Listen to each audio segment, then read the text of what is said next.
half of lighting is where you put the camera. And then the other half of lighting is the lighting. Some of the greatest stuff I think that's ever happened is the stuff I never would have planned. And then there's that thing we had to turn around and say, hey, look, we'll just tell everybody we meant to do it this way. I think if you talk to every sort of cinematographer, you'll never sleep on the night of day one. You're probably not paying enough attention if you're just chill about it. That's the sort of thing about imposter syndrome, because you're so close to everything you do. You either love it like a first love and you have no idea how it's the most important thing to you, or you're never satisfied and you're not sure it's good and you don't know if it's the best you could do, or you were meant to do something differently and it didn't quite get there. Never going to be 100% happy with anything. If I get to 70%, that's pretty good.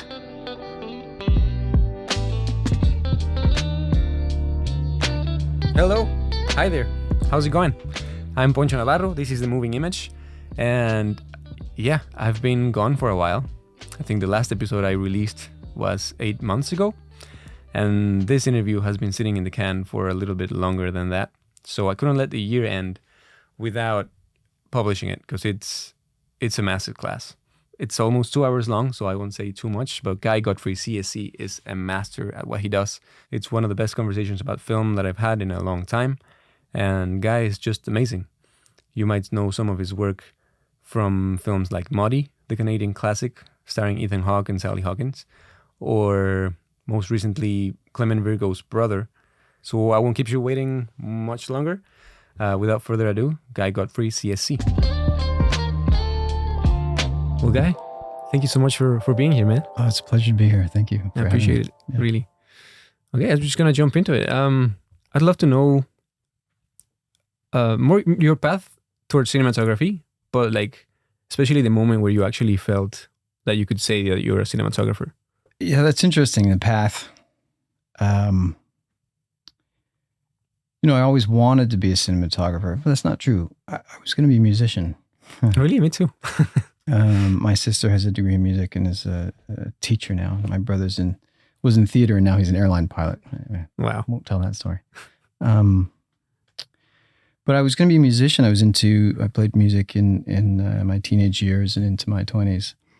But I was also heavily into photography, and my dad's an engineer, my mother's an architect, and so, but we were always very in the arts. And so I always knew I wanted to be a cinematographer at a certain age. I was going to be a musician, and then one day it just clicked. The cinema I was interested, because my father's an engineer. I had this technical sensibility, which has a creativity of its own, visualization and implementation. So, I ended up, sort of wandering into that path by taking some courses and briefly going to school and then faking a resume and getting on a movie set and doing all these things. And I became a camera assistant and a grip. And I just wanted every access point I had when I was sort of 19, 20. And, from there, it was sort of a long path. These are the days of film. So it wasn't as though you could go out and necessarily buy a 5D or a camera. So there was still sort of an apprenticeship training path that you took to be a camera person, to end up being a DOP. So it took a long time, and I actually kind of am glad that I had a long time becoming a DOP, because I was an assistant, so I had a lot of set experience, from big movies to small movies to Bolex days to music videos.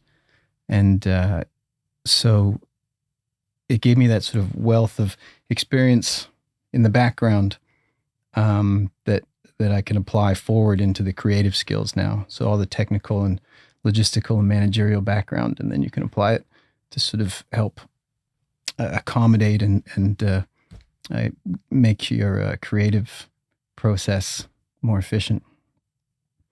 So, then after being my 20s and doing that and starting to shoot, I ended up going to the American Film Institute in my late 20s. Moved to Los Angeles and did 2 years of schooling there, which was great. Changed me altogether. Oh, it's that how long ago was that? That would have been 2009, 2010. Nice. And, again, it was that same thing. It changed me from being a sort of technical filmmaker into a creative story filmmaker. Yeah. Because I didn't have to work so much on learning technical things. I paid attention to meaning and the visual experience, Yeah. rather than what cameras at the time, what film stocks, what Kodak. I mean, those kind of things are always there working in the background. We'll always have that. But I think what makes a cinematographer that much more interesting and unique is somebody who is helps interpret the visual experience. So that was what helped me turn me over that time there in learning that emphasis. So that's where it sort of took off for me. And that's kind of when then I started never going out to pull focus anymore and just being a cinematographer. It's tricky because, if you come up through ranks or if you come up through things, people always call you to do that, especially if you're good at it. So it's hard to change over into the next level. Yeah, 'cause you start saying no, right? You have to start saying no, but my process for that, and it happened to be my path. Everybody's got a different version of it. Was to move to Los Angeles and then I came sort of circle back into the community that way. Some people move to Vancouver or something, those kind of things. It's hard to change, but it takes time and dedication, but it's possible to do. Yeah, no, that's awesome. It's really great how you kind of got that set experience at the beginning and all of that technical knowledge, and then you combine it with all that, like developing your sensibility at AFI, right? Yeah. So it's really cool. And when was the moment or the project where you said, okay, right, like I'm officially a cinematographer, I can call myself that? Well, I don't know if it sort of was an epiphany moment, but I came out of AFI and I moved to New York and started trying to shoot there. And it was, I was trying to get anything. I was shooting sort of, doc style stuff for Fashion Week and, web commercials for startup companies. But then I got an opportunity here in Canada to shoot a short film, what they called the short dramatic films for SDF, I think they call them the Film Center. Oh, the C.S.C. Yeah, and they ran this great program. I'm sure they still do it in some version of it, but it was a sort of a fully funded, short film for their directors that go through that program. Yeah, I was actually on a set of that this weekend. Oh, great! It's such an excellent program for that same idea. And the CFC was very parallel to AFI in terms of its function. They don't have cinematographers, unfortunately, but they do.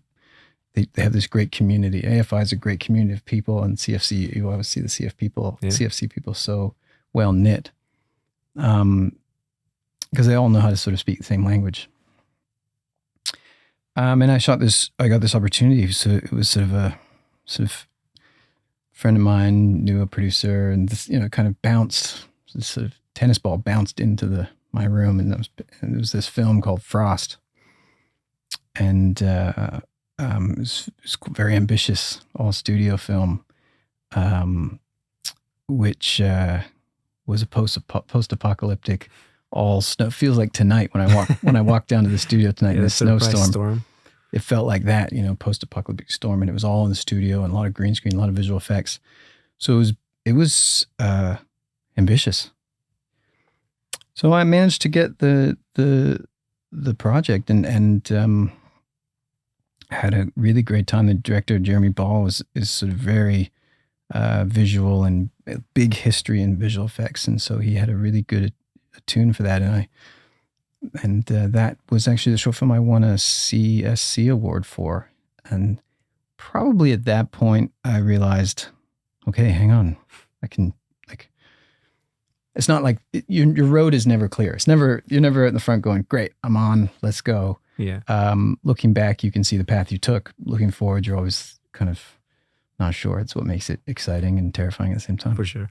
But I think at that point, I sort of realized, okay, I've got something to contribute. And so from there on, it wasn't as though I could say that moment was the one I said, okay, now I am. But it did turn a corner for me a little bit that time. It's a kind of a blur. It felt like 2 years there, a couple of short films. And then I got a feature film called Wet Bum with a dear friend of mine, Lindsay McKay. And that was a really challenging film, but a very satisfying film. And Lindsay was at AFI as well. So again, spoke the same language. So that's when it felt like it started to get real. But I mean, the cheeky response I want to say is I still don't feel as though I am, but because you're so forward focused and you're in the moment, and you, I think as an artist, you should always, to a degree, not torture yourself, but question what it is you're doing, what do you want to do next. Yeah. So you maintain the curiosity. Yeah, and there's always that looking back and kind of hitting what you did, or maybe looking at it with a different perspective, right? Like evolving as an artist. It happens. Yeah. Does it ever? The great thing about this sort of artistic world or cinema is that you get to work with a different group of people. And sometimes it's great experience and sometimes it's not. And sometimes it's good projects and sometimes that's not necessarily a great project. But, you have those, but you get to sort of apply, like any project I do next is in kind of direct response to what I've just finished. It's interesting. We're going to look at clips from Let 'Em Go, which is a very big studio picture. Yeah. And then we're going to look at clips from Wildhood, which is like a tiny little independent film. Two cube trucks and a group of people making this great movie.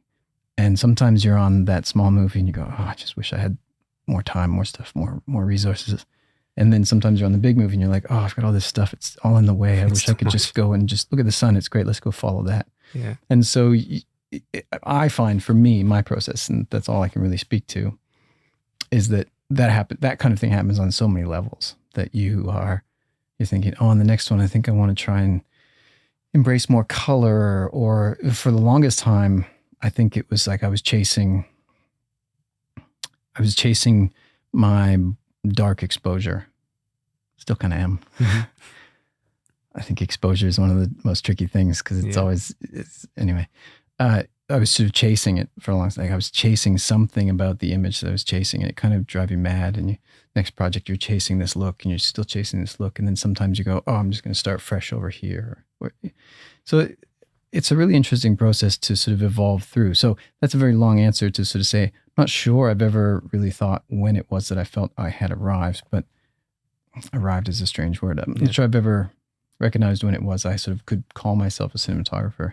But it just started happening, I think, probably when other people started saying it, maybe.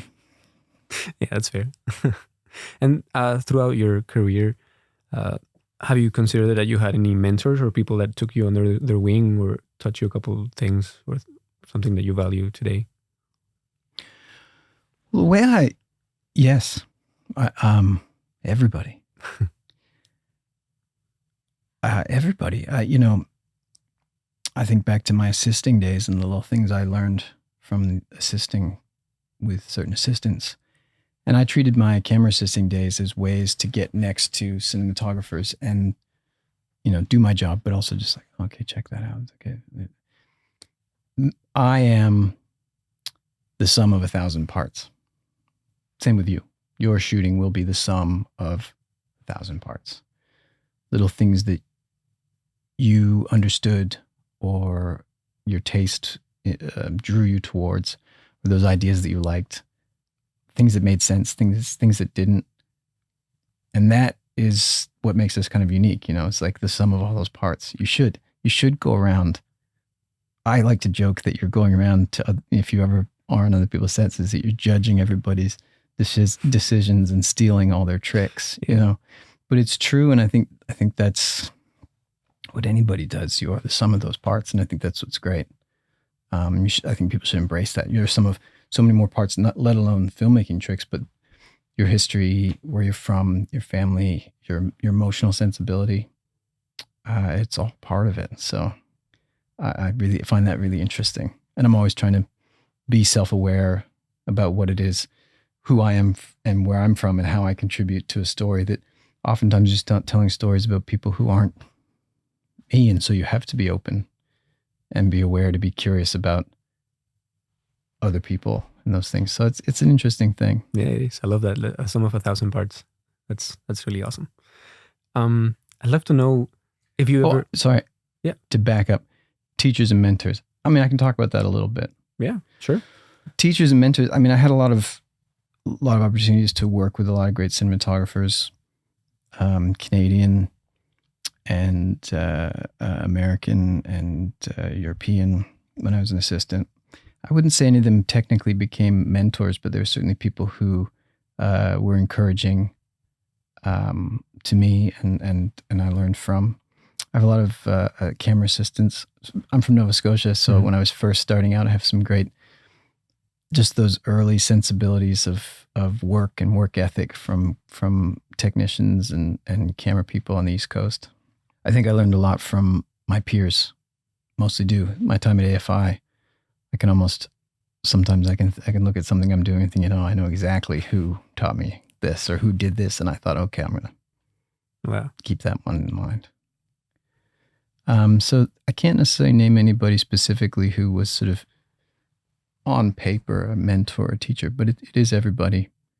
And it's what you see everywhere. Yeah, no, I love that. I'd love to know if you've had any projects or experiences, and how do you deal with that feeling of, what the hell am I doing? I guess some people call it imposter syndrome, or whenever you feel like, I don't know, like you have no idea what to do, or I don't know. I know exactly what you're talking about. I was just awkwardly living in the moment myself, being like, I know exactly this feeling. Yeah. I think there's something interesting about that. I think if you talk to every sort of cinematographer, you'll never sleep on the night of day one. Do you know? Yeah. Day one, you're always like restless, and you're probably half of it's because you're like, I just can't sleep in and be late. Takes a couple of days to just get into that fatigue drone where you just kind of go, okay, I've got them now. I'm doing this. But the first night's always terrifying, and then there's other nights where there's also sort of anxiety about some big lighting setup or something you haven't quite figured out that you're barreling towards, and you don't know if quite you're going to make it. There's something exciting about all of those elements because it keeps you on your toes. I think if you sort of you're probably not paying enough attention if you're just chill about it. Yeah.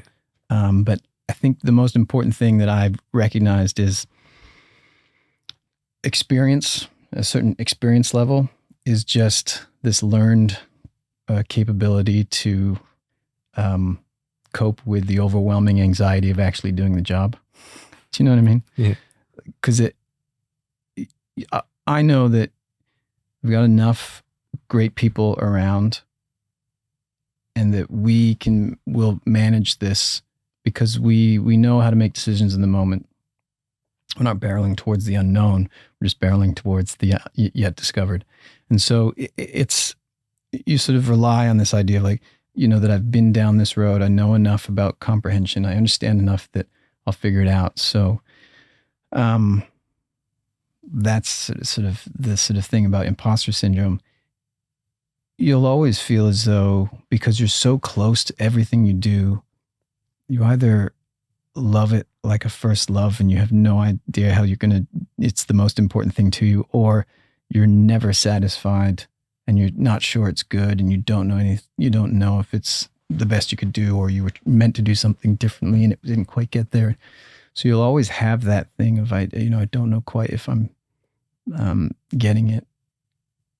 There's this idea I used to have where I'm never going to be 100% happy with anything. Yeah. If I get to 70%, that's pretty good. Never enough time, never enough, you could really pull everything apart.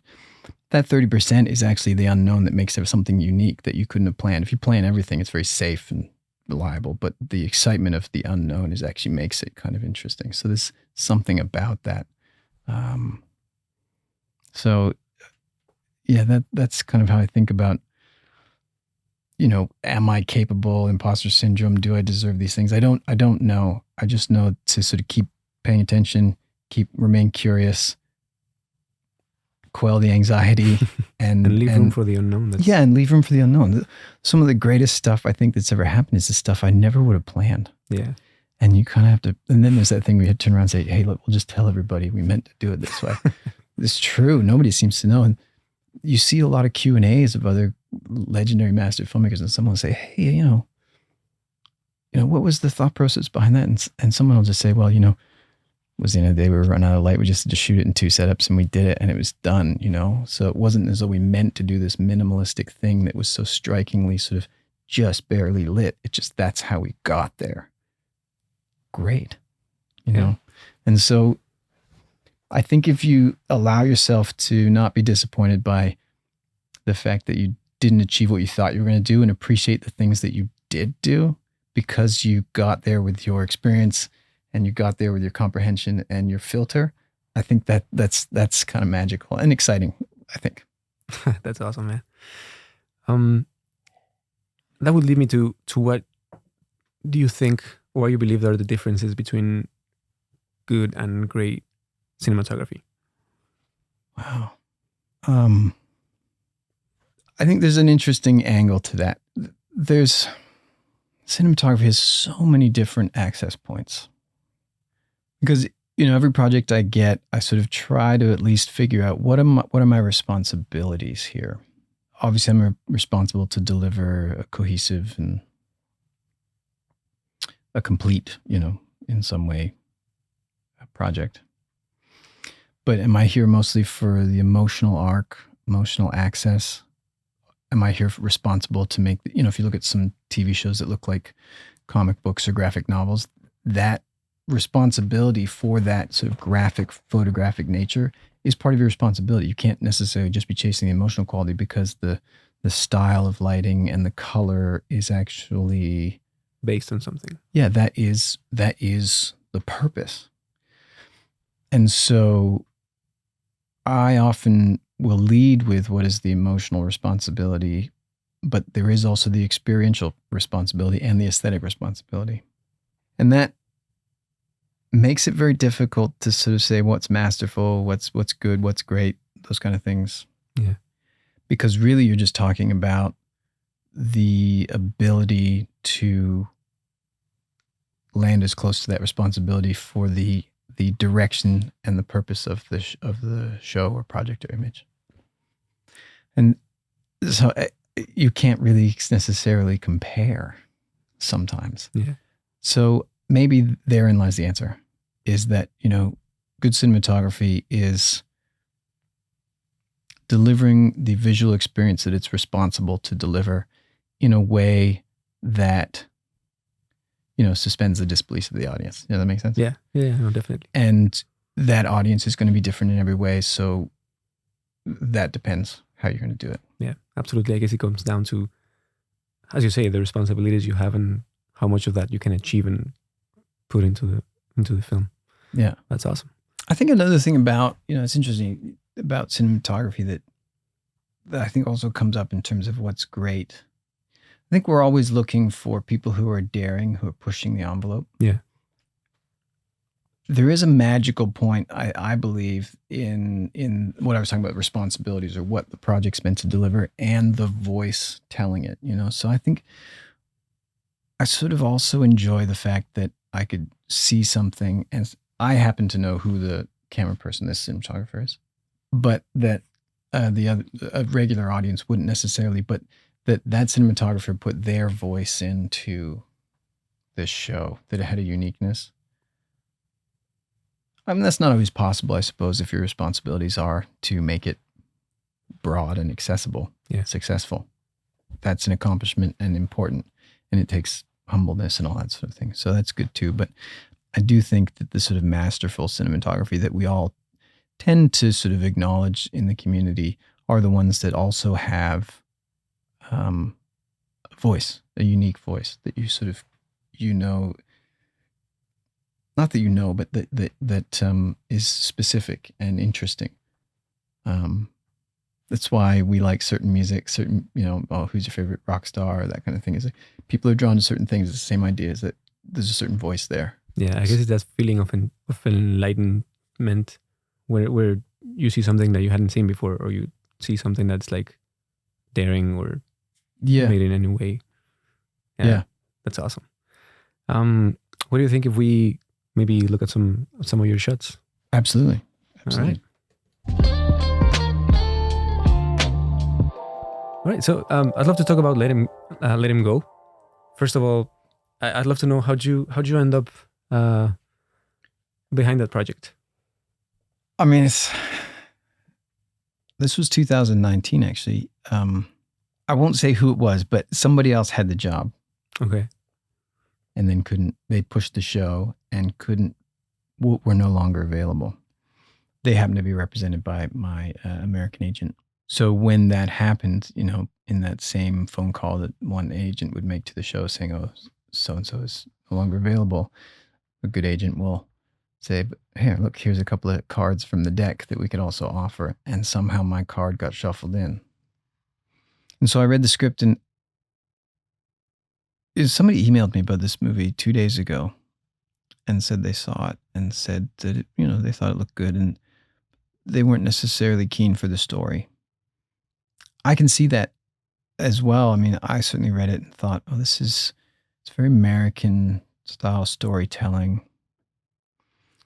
And it's very, it seems far-fetched. I always think about story consequences. You can't just go around doing X, Y, Z and think, okay, that's great. Happy ending.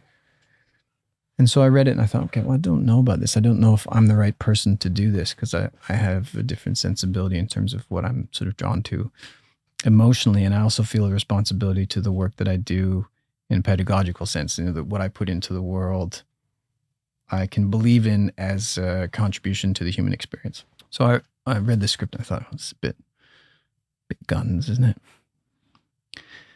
But then I got on the phone with the director because, of course, I interviewed to find out more because you're always trying to find out more and see, you never know from reading. And I got along so well with the director, and he said, I read this book that it's based on. And he said, at the same time as reading this book, I'd seen this documentary called Dear Zachary, a letter to a son about his father, which I had seen at Hot Docs in 2007. And I tell you something, hands down, the most emotional experience I've ever had in the theater. I was pulling hair out of the side of my leg to stop me from rolling in the aisle, sobbing. Yeah. And Tom, the director, had said he saw this documentary and he read this book and he realized that the book, as much as it had this kind of Western quality story, had this idea of grandparents and family and what it means to try your responsibilities and your connection as a family. And he said he saw a parallel in this, and that's why he wrote this. He sort of adapted the book. So there's a lot in there. So I thought, okay, well, there is something here. And Tom also spoke in the call. He said, I want to make this film as though it was sort of a movie made in America. It's set in the 60s, as though it was made in the 70s. So I thought that's an interesting challenge as well. And it's certainly a big job. It's one of the bigger movies I've done. And so it became attractive to do. And so that's how I got into the mix on it. And that's how I sort of, got on with the story. But even during making it, Tom would sometimes sort of think, is this moment too far-fetched? But well, the other thing that interesting happened was I read the script, and then 2 days later, on the news here in Toronto, there was a story about someone who did something very similar, kidnapped a child, and there was a sort of gun thing. I thought, okay, this isn't far-fetched. This happens. It is actually a story. And so I was learning. That's part of learning. Sometimes you're like, oh, okay. I have to be careful not to say, okay, I don't think that feels real, because it's not real for me, but it's certainly real for other people. For sure. So I found myself then very satisfied that I could do the show. And how was that process of visualizing it and pitching ideas and bringing? Well, Tom Bazooka, the director, at that point he'd made a handful of films, and this was a little bit of a departure from some of the films he'd made already in terms of a style. It was period piece, Western, American, and I certainly was chasing, at that point I was also chasing a sort of dark edge and sort of, a black point and interesting exposure. And so, but Tom's a really great director for tone overall. He's a big art education and but he was very collaborative with me to sort of bring what I brought as a camera person and those responsibilities. So it really was just me in the collaborative effort was him describing the tone that he was after, me saying, well, here's how I feel. This is my interpretation to get you where you want to be, like this, whether it be lensing or how to sort of do those things. And so it was great. And he was much more concerned about performance and all the other aspects as well. So I felt very much a part of that core group with actors and design and all the other creative group right at the core. So it was really, I had a great time with Tom.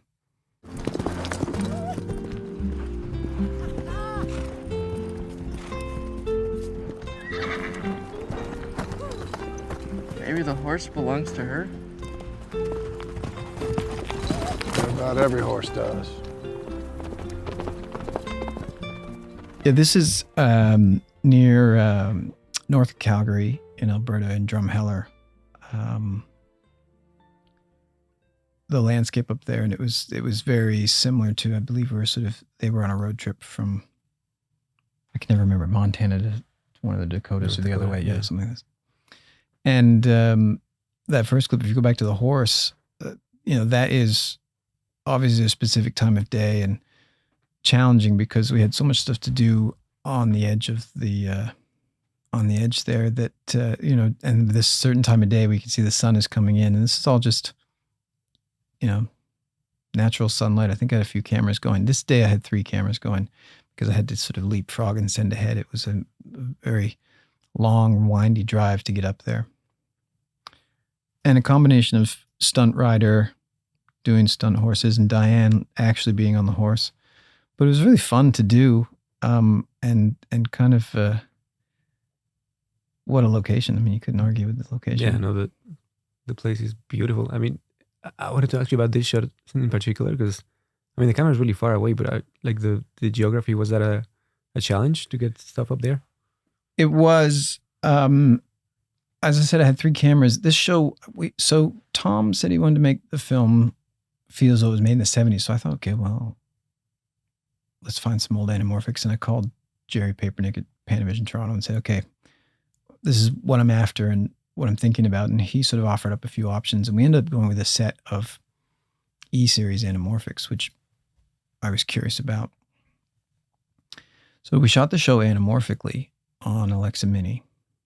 And so that shot of the distance one very far away, I think is on the, there's an anamorphic zoom that goes to something like 600. Oh, wow. And so we had the zoom out for that to do all this landscape stuff. So I think that camera's, it's probably the far end of that zoom. That's awesome. And then I guess you shot this later in the day, the next part, where they're around the fire? That is shot, I don't remember which day it was, but this scene is in the middle of nowhere, firelit, and it was originally scripted for night. And I said, I don't know how we're going to see anything. So I suggested that we do it at this very specific time of day. Now, as we all know, that time of day doesn't last very long. Yeah. And so we had, I think it was something like 4 pages of dialogue around this campfire. And so we got there very early. We figured out the scene and we knew exactly what to do. I brought 3 cameras again and we did 3 lenses, not all in one direction, but 3 lenses one way and 3 lenses on the other side. So we very quickly did flip sides at one point. I think maybe we cross shot. I mean, we could have very easily cross shot that because it's just fire. It's not true. There is we tested in prep, we tested all kinds of fire, real fire versus LED fire. And what we ended up with, Marty Keogh, the gaffer on this show in Calgary, had this really great old fire gag, which was 3 or 4 halogen bulbs, bare halogen bulbs inside a sealed glass box, which you could actually put into a fire if you wanted, but we just put it in under the grill, and VFX, I think, just put the flames in. Oh, wow. which is great. The VFX flames are actually, Yeah, that looks like a real believe it. fire. and so the great thing about that with Maudie is because as we know, you start shooting when you can make this ratio of exposure, but it's actually quite bright. But you've got these halogens working quite high on a flicker box because there are 4 or 5 elements in there. Right. And then every time you roll you roll for 8 minutes, 6 minutes. And then you're like, okay, and then you rebalance and then you retune and then you go again just before the slate, you rebalance and then you wait because the light is constantly dropping and you're chasing the fire all the way down until you can't anymore. So, we shot this over the course of probably on the end of being about 45 minutes. Wow. From when we could to when we couldn't anymore. Yeah. But I think it has a really great natural sense. Looking at it now, I think, I would have done that differently. I feel like probably would like to see the landscape a little bit more. There was a wide shot. I don't think it made the cut. There's this beautiful wide shot where you see this little tiny car and a little fire in the corner. And I think that's one of the first things we shot. And you see all these, all the landscape and the coolies. Man, but that's awesome though. It's like, I guess it comes down to prep, right? Just prepping and scheduling and choosing what scenes are supposed to be shot at what hour. And I mean, for this, you really got to make sure everybody's on board to understand. Not everybody's necessarily going to understand the severity of the time. So you have to, in a very pleasant manner, remind everybody, okay, it often takes making just a little bit of speech, just so everybody knows we only have 45 minutes once we start filming. So we can't, it could be anything that could happen. Someone could say, the cast might be like, I got to go use the restroom. Those things will come at you and you go like, there's no time. But preparing people for that. So prep certainly gives you that as well. But this is the only light working here is that little tiny Marty Keogh fire gag. Box. Yeah. That's awesome. That is beautiful. Which I kind of love. Definitely. And it's great if you make a choice like this too, is naturally you're balancing that the color depth is there too, Yeah. No, that blue hour vibe that it has, it's just beautiful. For this show and that kind of scene especially, you don't have necessarily a lot of flexibility to do a lot of stuff. So it is fairly, I wouldn't say standard shots there. And so, but that was part of the idea, that again, that responsibility to what the director's sensibilities were. Yeah. Yeah. I mean, you're shooting it effectively at a time that's like, it's the only thing that allows you to do, right? It's just like that time window is so tight. That's awesome. Right, the next shot that I have here is a car setup that I'm very interested in to hear the story behind it.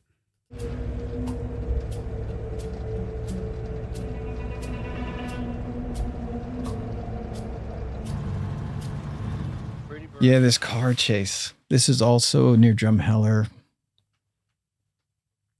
This was certainly shot over the course of a few days. We got weathered out one day, changed the schedule all day.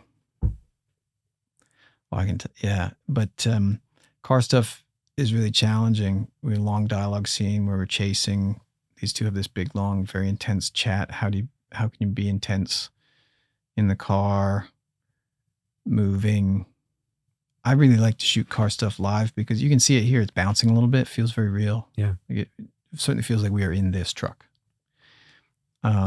If I ever have to fake stuff, sometimes I'll try and figure out how to put those imperfections in because it makes it feel a bit more real rather than sort of. But I also don't often light car stuff either. I sort of like the natural tone that, as long as you can find the balancing exposure and it's tough, it got a little tough on this one. You see his hands are very bright, but that is just, there might be an eye light now that I see it now. They're being towed, right? They're being towed for the driving stuff. It's so long and they are being towed for these crossovers. And we had 2 cameras each side. So there's this low one And then I think there's a slightly tighter one. And then on the same thing on this side here. Right. So it's one pass each side of that car. And I don't know if it made the cut, but we had another shot that we did for this where it's in the back of the truck, free driving, and you see their sort of two heads through the window. And they were driving, like actually Live driving, yeah. Right. Yeah. Wow. So I think I probably did. You can see that I do have just a little bit of pin there for that highlight. Yeah. So it probably is just an M40. you got the car there. Really, it was a challenge because I don't remember if we took the door off, but certainly it's just, two lenses here sort of fighting for space to get both each side, and then we had to flip and do the other side. So you got an M40 on the... Just a pin. It's not doing heavy lifting at all. Mm-hmm. It's just probably an M40. Or do you have anything? I probably wouldn't put it bare. I probably would just put enough paper on it so that the highlight existed. Right. And then there's all this stuff from Kevin's car too. That's outside the windshield. That's hood mounted. That may be actually free driving. Kevin was quite keen to drive. Oh, wow. And I wanted to ask you this because I noticed in this scene and also in the Wildhood car scene that we're going to see later, are you bumping up the shutter speed? Oh, that is really keen eye. Yes. I'll tell you why. Yeah. I was thinking about this, how, because I was trying to prepare myself of, what to talk about in this. And on the walk down here in the snowstorm, I was thinking, one of the things I think we all do as cinematographers is we all have these ideas like, oh, I'm going to do this or this idea, this little trick. And some of these things we convince ourselves this trick is going to work and it doesn't necessarily go wrong. So we still kind of do it. These two sequences in cars, in trucks specifically, this particular mount was a little bit shaky for me and I got a little worried about it. So I put a 90-degree shutter, maybe even 45, I can't remember. Same in the Wildhood handheld shot that we watched, that you have also here. Put a degree shutter on it so that when, and hopefully I would get post to stabilize it and take the bumps out a little bit, there was no motion blur. Yeah. And then hopefully somebody would put that motion blur back on. But those notes didn't go all the way through to the end of post somehow. And so they're in the movie with a sharp shutter. So it's not an aesthetic choice. It really is just me trying to accomplish something, cover myself. Yeah. No, so that's the inside scoop. Because I have been through that before, that when you have like a big bump and you try to get those. Yeah, if you stabilize it and all of a sudden it jellies or it's just blurry and it just feels wobbly. And so that's what's going on here. Of course you noticed it. I'm sure a lot of people have noticed it, but every time I see it, I'm like, oh, right. That note somehow didn't get. And then in the DI, for some reason I couldn't send it. Well, we had so many things piled up in VFX. I felt like, okay, this isn't a big thing. I'm not going to ask them to push this through VFX. Yeah. Honestly, I guess we're all used to seeing this kind of texture in like action scenes and stuff like that, but it does kind of add a bit of maybe tension to it. That's how I interpreted it. Right. So there you go. We'll tell everybody we meant to do it. Yeah. Oh, it's awesome. Cool. All right. Let's maybe take a look at some stunts. Sure. The house is on fire. We smelled smoke. Hold on. No!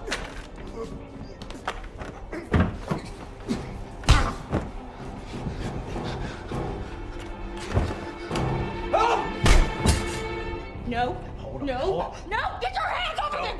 Don't! No!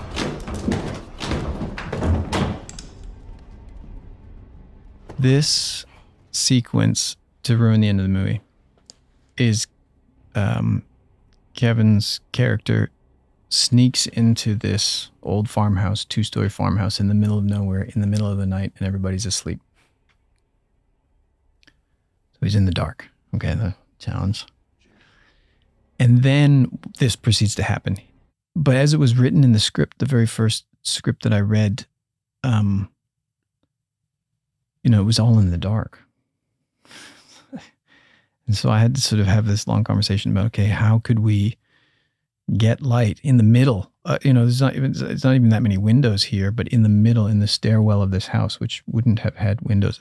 We had that one window to a balcony there. And so I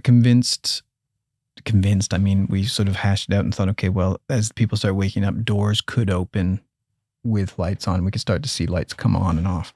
And so was very, very challenging because I had to start this sequence. You can see the blue light. He had to sneak in the dark. So you have to have a low level of what I would call scotopic vision, that sort of blue seeing in the dark sensibility where we actually do see what's going on. And so he comes in the dark, and there's actually one shot in this which is far too dark. But I did it, or we did it, and then they put it in. Anyway, as those lights start to turn on, that blue light was very challenging because it couldn't go away because it still had to hold up in some of the places. You can't just have it turn. So I had to balance all these practicals coming on and all this kind of weird lighting, not weird, but sort of light coming from different places. I mean, to add to the mix, spoiler, the house is already on fire downstairs. Yeah. So there's smoke starting to come up, and then there's fire. I mean, it's a really challenging thing. And this was all shot in the studio, a 2-level set in the studio. Which was wonderful, but it was challenging. So actually, you know what I did for this was very interesting because there was smoke. To put that blue light in there, I was like, also, we're shooting all over this fight sequence. Where am I going to put sources? Where can you put sources? Well, there's this old trick I learned from somebody. Might have been Gabriel Bernstein. Do you know Gabriel? Gabriel Bernstein, yeah. I remember watching him. He would get himself out of trouble occasionally with a HMI-backed Source 4, like a LECO, ellipsoidal light with an HMI back. Yeah. So I like that trick.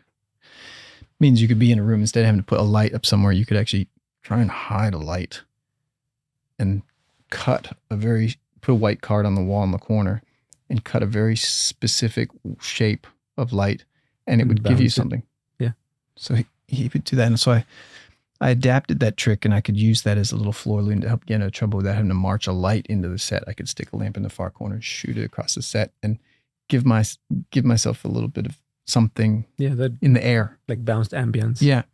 But what happens when you use atmosphere is it lights the atmosphere up. So not only does it do the bounce, but it also you get all this soft top light.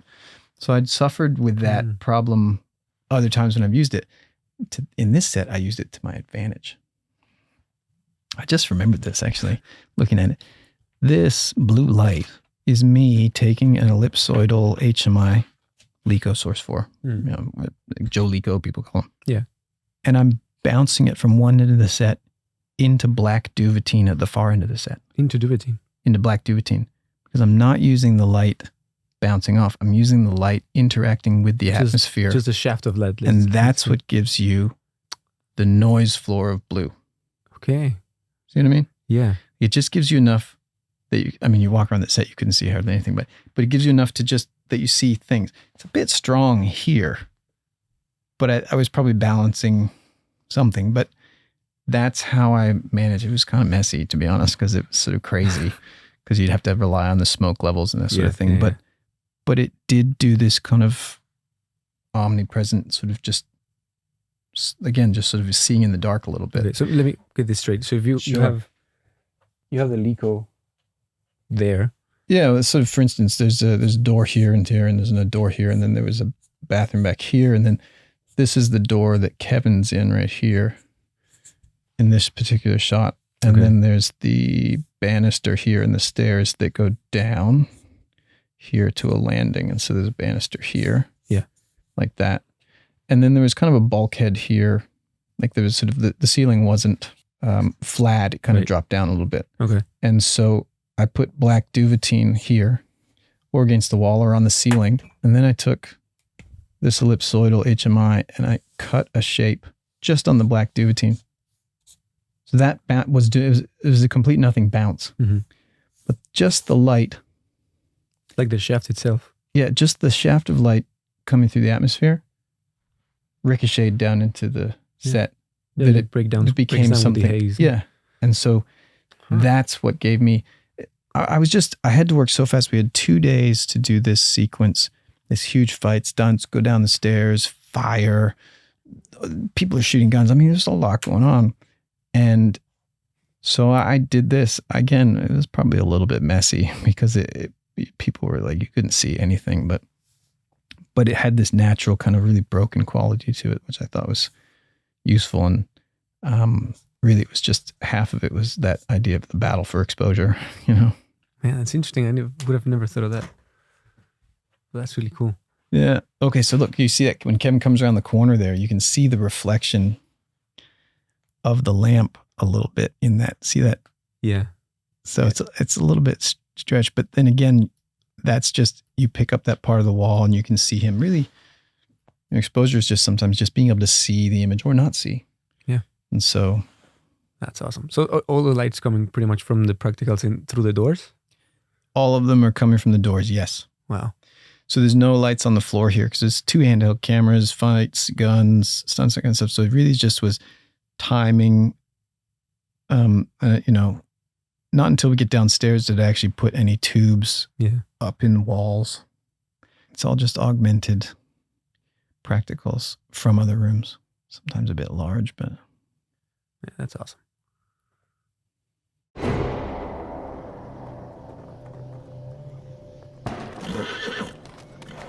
my God. Yeah, I had to convince myself that I pulled this day for night off. I don't know if I did. It kind of blends. I called my friend Ben in LA who had gone to BFI with. I said, okay, he'd just done a commercial day for night. I said, okay. And he had shot some really excellent day for night when we were in school together. And I sort of, hadn't done it in a long time, I thought, okay, well, I better, find out some stuff so I can pretend I know what I'm talking about. But what I didn't do for that first shot, you can see the day for night.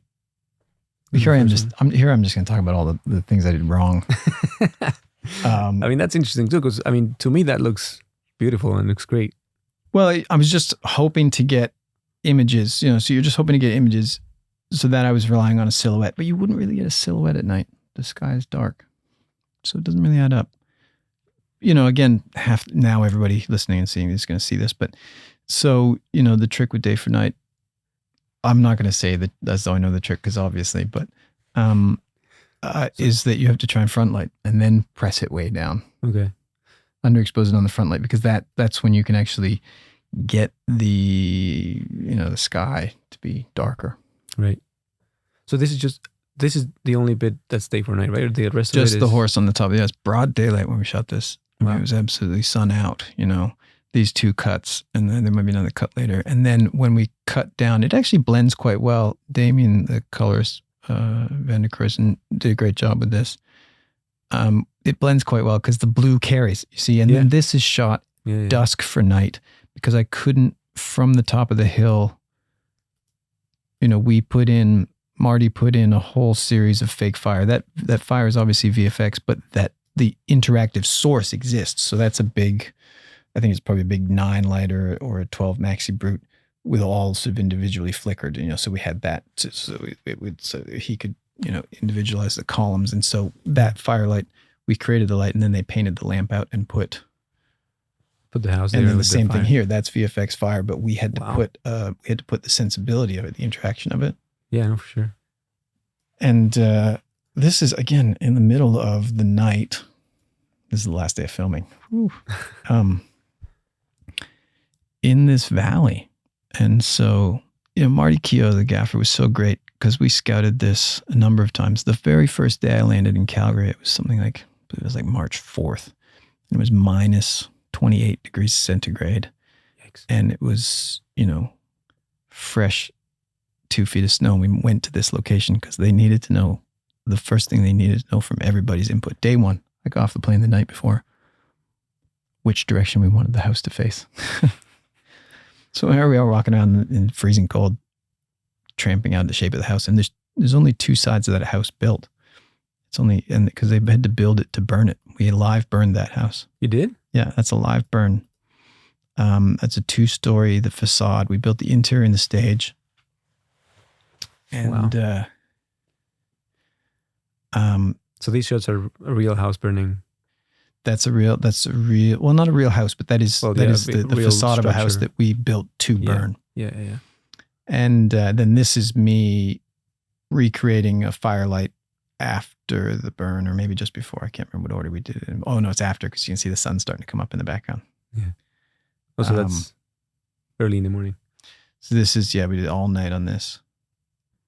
But for that big, where you see her running across the field, Marty, it's great. Marty, I said, okay, we should have a couple of lifts. He said, oh yeah. I think we ended up having 220s and 380s because there was no time to move them. So they had to be sort of ready to go in all directions. Yeah. And then this is also, we built this really great, I stole this idea, ready for who I stole from. Jeremy Benning had done this great work with night exterior stuff where he'd put, they weren't Titan tubes. Maybe they were the 8-foot ones from Astera, but tubes on a frame, because when you're night lighting stuff, you're putting far distance lights. You can see it. There's stuff that's doing that harder, that specular kind of hard edge.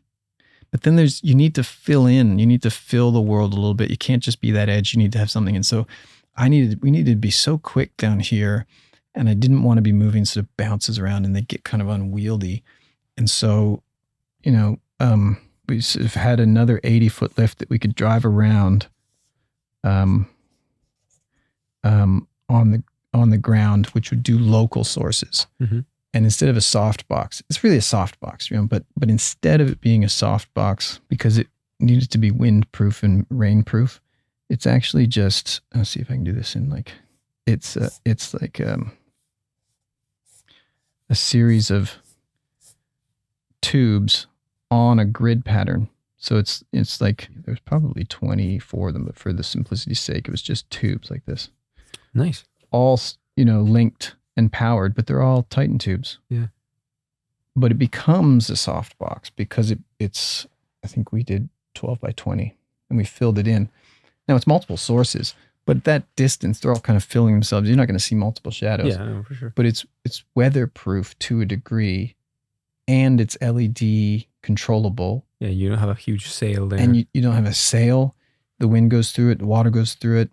You can shape it a little bit because you can turn one side down. I think we actually maybe even put a perimeter on it too, Wow. And you just drive it in and you could sort of put it in where, okay, they're great. And it would carry, in a way, the way I think about it is you bring it in to sort of carry the hard edge, whichever lift was in the background. And then you use that to kind of wrap that carry around over the top. And we controlled it from an iPad. Wow. And it takes AC. It's not as though you've got sort of massive light up there. Yeah. I mean, I don't think this is a new idea, but it's something that I started using at the time. I remember I called Jeremy about it and said, what was that like? And he's done it a number of times. So I still love this trick. I still use it. Because I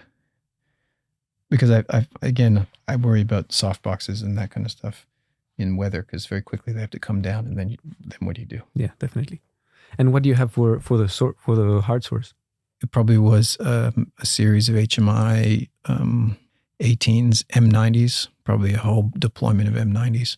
The 120s that are in the far distance probably had maybe an 18K and an M90, maybe two 18s. I mean, a lot of lights out there to do, not very much, but we had to light. Yeah, it's a huge, nearly a kilometer of the. Yeah, it's a huge area. That's awesome. When you start getting to this level of scissor lifts, huge grids, huge lights, it's impressive for me. It's amazing to see and to hear you talk about it. I really appreciate it. Well, it's challenging because you want the light to be, you never know, like how far away you want it to be far away, so it covers a lot of ground. But then the farther away it is, the lower it is. Yeah. So then, I mean, now actually I may have done it for one shot here. So we may actually have a lift in the shot somewhere, and I put a flag in front of it, and they painted it out. I don't know, but yeah, you sort of, and we had lifts on all three sides. We couldn't. There's a river on the left here. We couldn't put one on that side, but I think it's 120 there, 120 there, and then three 80s. One doing the overhead, and then two other ones that we were moving around. So whichever direction we chose to go in, we could get a light to do the separating, the back edge, and then we could use another one if we wanted to pull out some of the landscape. But at that point, I think we didn't. But all right, and from that project, do you have any great experiences and bad experiences that you can share as anecdotes? Well, we had a lot of fun doing this show, and it was great. Really, really fortunate. Got a really great crew. in Calgary, we had the means. We never, we could have used a bit more time. We always could. Yeah. I had a really great time. The director and I got along famously, and it was really special to work with, this cast. Kevin's he loves making movies. He just enjoys every minute of it. Yeah. And he's always coming up with ideas and doing things. It was energizing. So there's always challenging things and weather and things that we have to pivot on. But I don't think I remember any of the sort of harder things. Yeah. Certainly there are, but you work around them. You know what? Actually, it never made the movie. Oh, the effect never made the movie. There was a very interesting challenge thing, and I'll send you a picture, or maybe there's a video of it too. There was a really interesting scene where they are in a house talking to Jeffrey Donovan's character, who's the sort of the bad guy, one of the antagonist family. And they go to his house and they pull up and they're like, "Hey, what do you know?" And he invites them in. They sit on this couch, and they're in the. I think it was taken from the book, and the director wrote it in the script, where he wanted the sun that was in lighting the house to go in and out like it was going into clouds. And so it would all of a sudden get really dark and then get really bright again. So I was thinking, how am I going to do this? They're in this small little house, and the sun I have to put a shaft of sunlight in. That's that. And then it has to go away. Well, so I was thinking, okay, what do? You can't wave a flag in front of something because it would cut the light off. Yeah. That's not how the sun goes behind a cloud. It fades out. And so we brought in mole beam parabolic light, which is very, very popular now, mole beams. Anyway, again, I'd stolen it. I first experienced a mole beam from Gabriel Berstin, who had the 20K mole beam tungsten doing this beautiful shaft of sunlight. And so we brought one of those in from LA for this scene. It's just so funny that they cut the effect out because it ended up being more distracting. Yeah. Marty, Q, and I were thinking, how are we going to do this? How do we cut it? We can't pinch it, we can't fade it. It changes color. I think it was an HMI actually. I can't remember the details. I should know that. But anyway, so how do you do it? Roscoe makes this product, which is basically like plexiglass polarizer that you can put on windows, and then you put a polarizer in front of the lens, and you can kind of dial the sun down. They use it for a lot of news broadcasts where they want the news anchors to sit in front of something, and they want to look out on the sort of ski hill or the football pitch or whatever. Polarizing the light. So you polarize, and you basically variable polarize the window. Yeah. And then you can light, normally, more or less. You don't have to come up to the level of outside. So they developed this product. I thought it was a great product, and I wish we could use it more, but it's other challenges. So I thought, well, let's get 2 sheets of that polarized plexi. We'll drill a hole in the middle, and we'll put it on a frame in front of the lamp, and we'll make a giant variable ND filter. Variable ND for the lamp. Wow. It worked. The scene didn't work because there wasn't enough to describe what the heck was going on. Yeah. Yeah. But the idea worked. We figured it out. So that was a challenge. A huge practical dimmer. Maybe if it had been a bit better, they would have maybe left it in, but it was, a huge practical dimmer. So wow. I have a video of that somewhere. It's just sort of funny. Yeah, I'd love to see that. That's awesome. Wildhood I had read the script a couple of years before we got to make it. And the director, Bretten Hannam, they're from Nova Scotia, where I'm from, and the producer, Garrick Patrick Payon. And they had approached me about the show a couple of years before that, but they also shot a proof of concept. They shot a really excellent short film called Wildfire, which helped them on the journey to get the funding to make the film. And Catherine Lutz actually did a really excellent job and shot the Wildfire short. Oh, wow. And then, so I was kind of, it's one of these funny things that happens. It's true that it happens, that I had met about the film and was interested, but it had never really come together. And then they went to make the short film, and I can't remember if I wasn't available or Catherine was available, and they went with Catherine, and then Catherine had that, and then when they made the film, Catherine wasn't available. Then so it was like this sort of this one of these things that happens. It's funny that both of these jobs are basically because someone else wasn't able to. I got the job, but that's why you should always make friends. So we made this in September, 2020. I was in Nova Scotia. It was that sort of pandemic year. And so we got sort of fortunate that Nova Scotia was quite safe. So we were able to get the movie back up. It was delayed for obvious reasons. It was supposed to be May, June that year. It ended up being August, September 2020. And it was always sort of meant to be kind of what it is. I mean, in contrast to Let 'Em Go, this movie was made with 25 people. The art department cube truck, a camera, sprinter, and a grip and electric cube truck. It was like, that was kind of it, But with that allowed us to be nimble, and the material allowed us to shoot it also in it was all handheld, save for 2 scenes. There are 2 scenes in the film which are not handheld.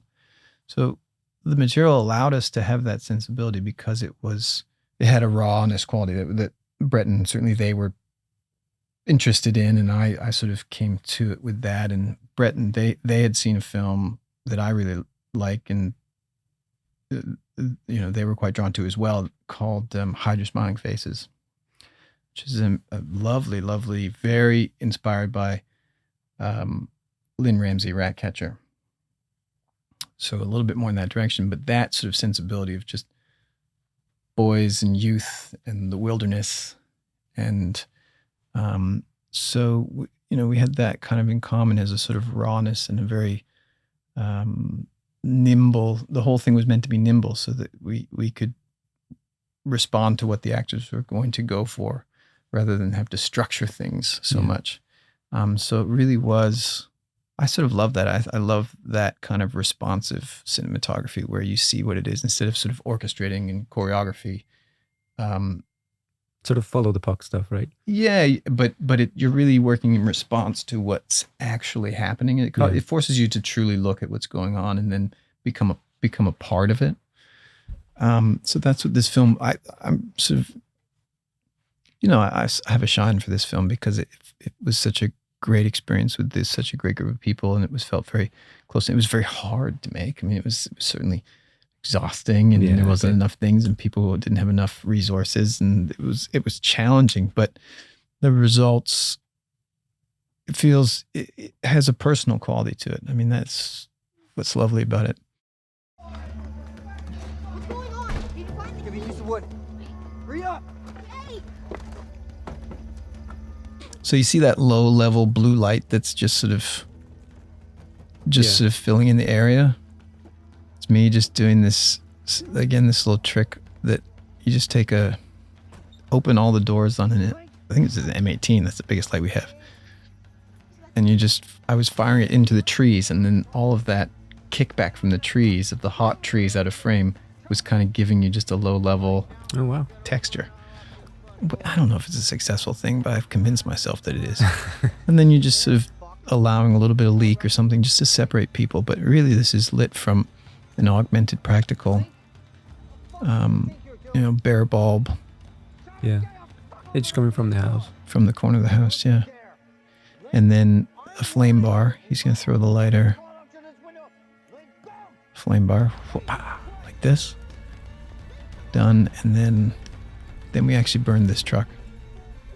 This.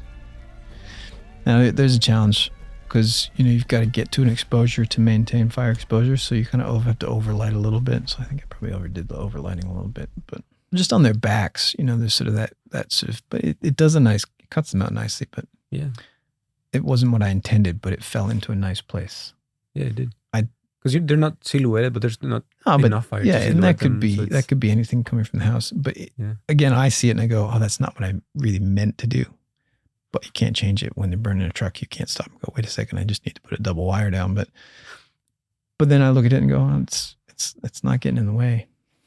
That's awesome. It's great to see the contrast between, a huge studio movie and this Yeah. passion project that's a And this is one camera, handheld, like I said, the whole show. Just me. I had a Riley Turner, great job on focus because he could keep up with it all. yeah, especially when you're like being part of the action and it's not like the positions are not fixed. When you're Yeah. following that focus, it has to be a challenge. Yeah. He, we didn't have an intercom system, but Riley had this little, some sort of mic. He put a mic on me and he could plug it in. And so I couldn't hear but I could tell him. Yeah. I'd be like, go deep. Okay, go to the kid. I could whisper and he could, so we could communicate whilst I was on the camera. It was tough because I'd be right here with the actors and I didn't, but there was we could communicate so that we could get in sync about cues, or I could be like, okay, I think I'm going to go, like I'm going to push it a little bit. I could whisper to him so that we were in sync about it. Yeah. It's awesome. And then this next one, again, a car setup, car shot. I'm buzzing mine. Buzz on what? Buzzing mine. It's Mick Mom.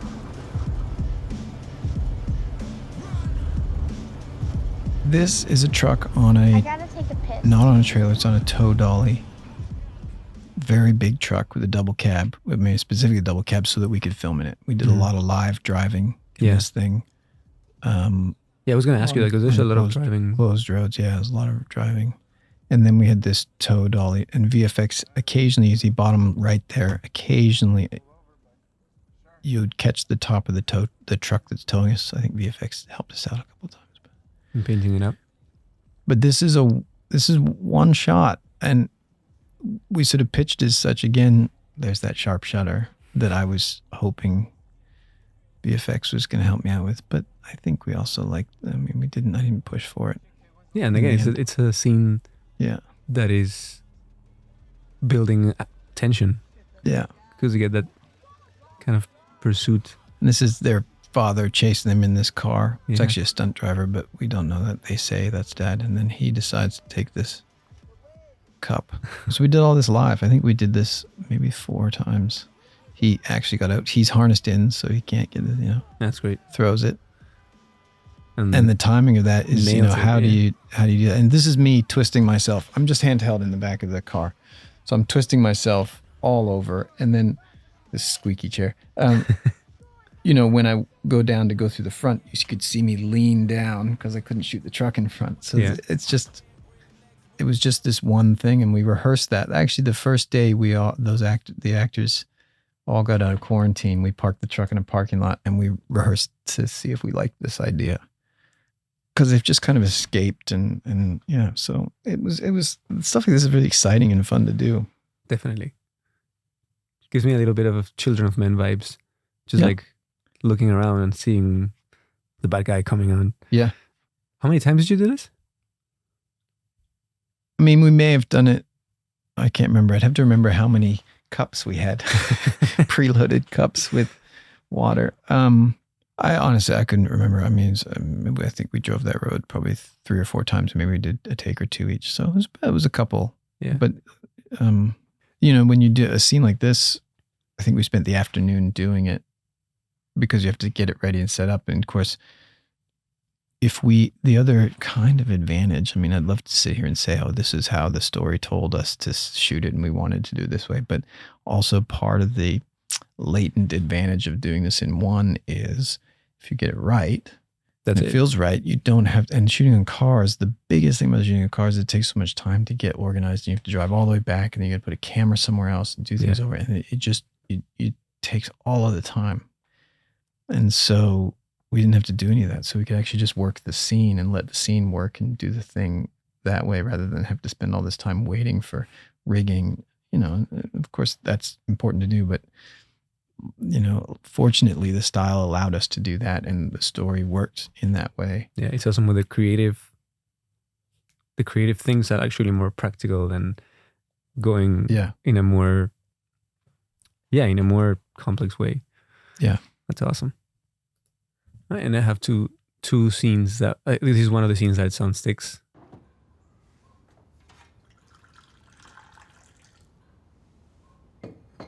Sugar? So what is this place exactly? Well, we provide a safe, substance-free environment for people to heal in, find themselves when they're lost. It's rehab. Well, we do more than that. Yeah, what's funny about this actually is, for some reason, we had this idea. I can't remember why. I think it's because what we wanted in the beginning of the movie, they get chased and Link gets taken to sort of a holding cell. We wanted the contrast of that chase scene to be answered by a very static material in the cell. And so we thought, okay, well, there's a scene we'll do on sticks where it had this much more locked in and they're captured. Yeah. And it also has to do with the system and that kind of thing. Yeah, so the opposite of freedom. Yeah, we drew this idea of this sort of, the system and that what that means. And for some reason, we thought this scene had that same quality where it could be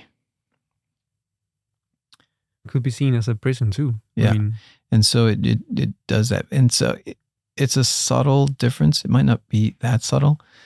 What's very interesting about it is, and I love this, is that the editor, when watching it, if you go back to the beginning, these are all just static shots, very, very static shots. See, this one's got a little bit of wobble on it. Mm-hmm. The editor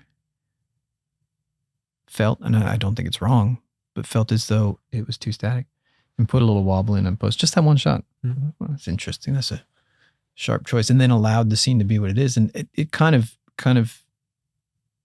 it doesn't hurt it, it comes from the motion into the staticness to the stillness. You can see that one there. I think it's psychological. You can see it there. He's got that sort of intense stare, and I think the boiling of it. And so there's an interest. It's kind of a micro example of the same contrast that we were talking about, the freedom of the rest of it, and then this static quality to this sort of this captured area.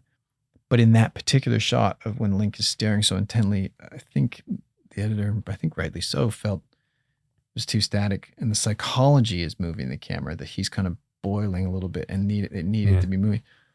Great. I mean, I think that's interesting. You think about what moves the camera. Geography moves the camera. Movement moves the camera. Psychology moves the camera. And so the psychology is moving it here. So for sure. And just to put people in context, this scene, I mean, Link, the main character, is looking for his mom. Yes. And he comes to this rehabilitation place, like Catholic Christian. Yeah, it's where his mother was sort of meant to be in rehab. It's run by I believe it's run by sort of the church, but it's this sort of where they sort of, it's a rehab sort of house, a halfway kind of house. Yeah, and the important bit is that his mother is a native person, and there's a struggle. Yeah, and yes, his mother was sort of indigenous and then put in this rehab program, but this sort of headmistress woman, Mary Colin Chisholm's character, is sort of refusing to sort of give them any information because that's the way this works. Yeah, she only mentions that the traditions and beliefs that she held on to were problematic. Right. Yeah. And so that's what kind of gave us that sort of inspiration to kind of drop this down into something that was inescapable. Like it had felt different on a very subtle level. I'm not sure. I mean, who knows if it's working? It's hard for me to tell, but again, it's not getting in the way. For me, it's a clear contrast between this scene and the next one, which is pretty much the opposite, where he actually finds the information that he's looking for. Ulana Lincoln. Bossy. This is Mother Mary, the owner of the barn. Lincoln, Kulaguarguijo, Eldeta Model Eleguedet. Boki Gabish, Galigudi Big Debt.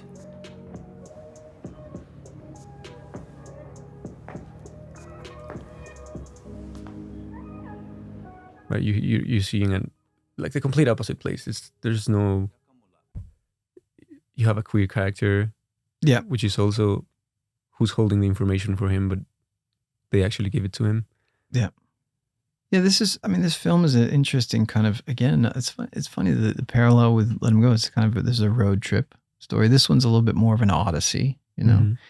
and the characters one meets along the way. And Link is discovering not only, you know, his indigeneity, but his sexuality as well. And so the two-spirit quality and the, you know, this discovery.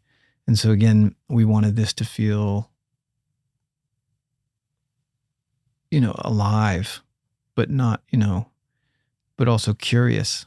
And there's a bit of a mystery here, and there's a sort of cryptic quality, but it does have a certain life. So there's an interesting contrast, isn't there? I hadn't thought that there were two sort of contrasts there, but similar setups. I mean, look at it. Look how we did. Yeah, and it's just even the direction is opposite, like the opposite direction. Mm-hmm. That certainly wasn't. I didn't plan for that. It just happens that way. But it works. I mean, it works, yeah. and it drives the story. And I just like the lighting and the set design and all that crazy lighting, crazy practicals. You know, this may be just two Asteratubes helping out those practicals to push them a little further. Pretty sure that's all it is. I'm always trying to make things feel real, but, you know, also have shape, and try to do a lot of natural looking lighting. I don't know whether I'm successful or not, I don't know, but and sort of augment things, and just to sort of take inspiration from things, so that it feels, you know, real. Yeah, It's really motivated. Again, that's what I feel the responsibility is. There's some responsibility towards making things look a certain way, like I said, the comic book style, or the very Hollywood sort of clean kind of style. The way I look at things is that I'm trying to do things that don't provide that aesthetic, because that aesthetic is conditioned into us to feel like a movie. Mm-hmm. So in a way, I worry sometimes that if there's a perfect key light with a wrap fill and a hair light edge, or, you know, all the things that we sort of learn to do and then spend our whole lives trying to get away from, that can feel quite safe, and that people can sort of identify that I'm not watching a real thing. Yeah. So the material that I tend to be gravitated towards pulls me away from that style. And then there's other shows that deserve that, you know, broader looks, stuff that's, again, the camera person's responsibility to bring that to it. And that's what you're there for. And there's some very successful and very beautiful stuff that can be done that way. Not everything is meant to be delivered in this way, but I always try and think of what can we do that's creative and beautiful and risky and unique. Yeah. But also allows, you know, the audience to get into it and not feel as though I'm safely at home watching this happen. Well, I want to thank you. Thank you for taking the time to take us through those clips and your experiences shooting those projects. Yeah. I want to ask you if you have any advice that you can give to aspiring cinematographers. I mean, it's all kind of laced into, I think, hopefully, if I'm speaking cohesively, how I sort of think about things. You know, cinematography is there are a lot of levels, a lot of things that we have responsibility towards. You know, we have to be technically proficient, and that's a tough one. That's interesting, because you could spend more than half of your energy and time trying to stay up on technology. Yeah. I have learned to rely on my assistants, gaffers, grips, rental houses. You know, like I said, I'll call the rental house, and that's a great collaboration where you can, you know, I've got this show, I'm chasing this idea. What do you think? And you start to learn about things you would never have thought of, you know. And so we have the technical responsibility. We've got the management responsibility of, you know, how to actually, you know, organize an efficient sense of going through. Because ultimately on the day, more often than not, the cinematographer's responsibility is the time. It takes time. Yeah. You do all the prep you can, but the actual changing of things is actually what's taking the time in the day. How do you minimize that? How do you make it efficient? And then there's that creative aspect, you know, what you want to do creatively. And so, advice: be open to collaborating with people on technical things and learning, and always be sort of listening to and trying to learn from other people. Always learn from other people, and always share what it is you're doing, how you thought about stuff. I think this is great because I'm even looking at things, and I was a part of this, thinking, and sharing with you. And then, like I said, I'd be curious about your opinion of how you would do things. That's will help you manage the technical learning and stay up to date without having to read all the manuals. Yeah. Management is just experience. That just comes from experience and knowing, do that. So make sure you just keep working to gain experience, just to keep, again, it's almost like exercising. It's as though you're sort of toning muscles, that you keep a sort of sensibility of learning, that sort of thing. And then the creative part, I think the most interesting thing is to stay curious and be patient, because that forces you. Your curiosity is going to lean you into something, and your patience is going to allow it to come to you. And so your creative process has to have those two things. When you're reading something, don't be presumptuous about it. Be curious about it. Try and parallel that to the direction of tone. Bring your voice to it. Don't make that the ultimate, because you only have that position. This idea that films are made by a large group of people, big collaboration, and it's all focused towards one thing, and then it's viewed by a large group of people. Yeah. That's a really interesting thing. And good directors, really successful directors, are the ones who rally and guide the overall tone of all of that input. But it doesn't mean any one voice is louder than the other. Yeah. So I think that's an important thing to remember, is remain collaborative. There are times when you go, I don't think this is a good idea. And then I think it could be genius, It's probably not a good idea, but anyway, those are the things, is like, don't be absolute. I think that's my advice for young cinematographers. Stay curious, be patient, don't be absolute. Don't stick a flag in the ground about something. You got to give a little bit, because there's an old trick, whereas if you think let's say you feel as though you need a certain big piece of equipment.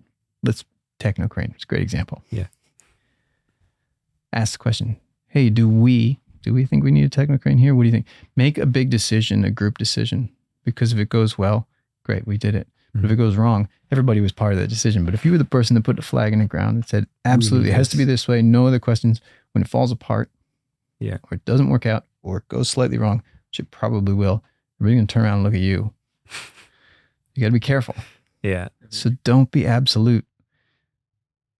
It's hard, because you do need to influence what you're there for. You are there responsible to deliver what you are hired to do and the contribution you have. But you have to be you have to be careful, because also you'll expand your own potential by, being open enough about what it is, the way you think. And you'll expand that idea of 1,000 parts. You'll get the next 1,000. Yeah. It's like you have to push your ideas forward, but be flexible enough and humble enough to get everyone's input. That's so awesome. It's very philosophical, my approach. Well, it's awesome. I mean, I think it's great advice. Thank you for that. Do you have any projects for this year? What's next for you? Do you have any dreams that you want to fulfill still?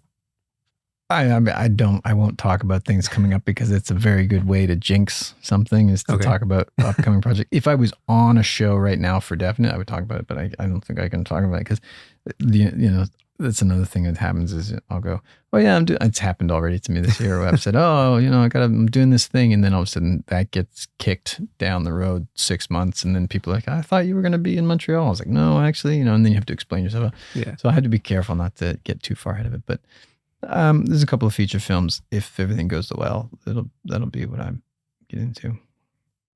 I have a couple shows coming out.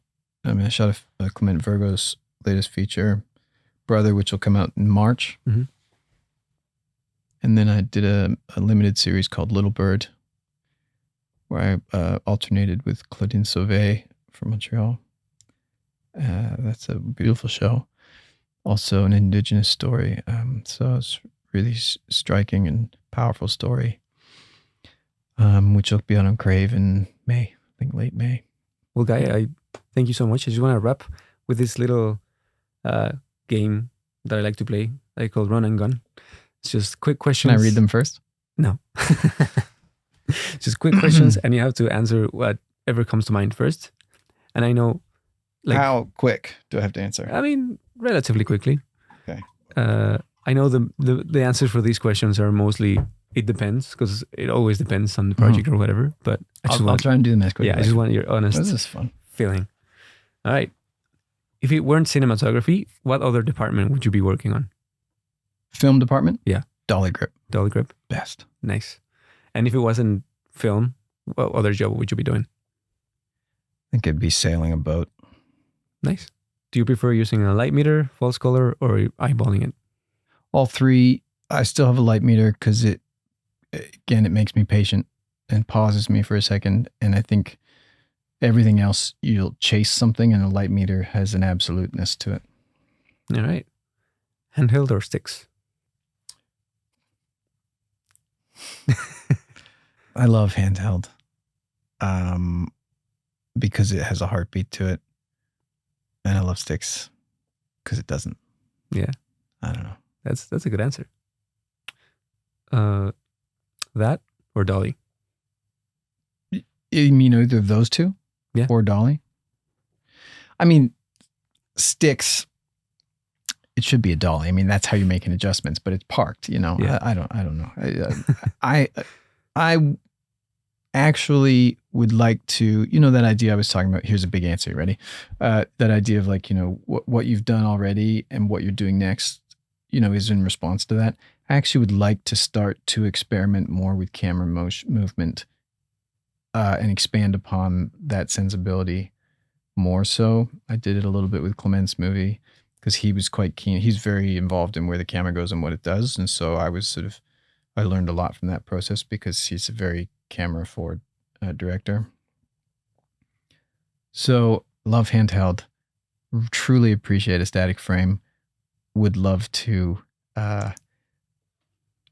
discover more about doing more camera motion, camera movement. That's a great all-encompassing answer. There you go. I love that. Wide angle or telephoto? Wide. All right. Anamorphic or spherical? Spherical. HMI or tungsten?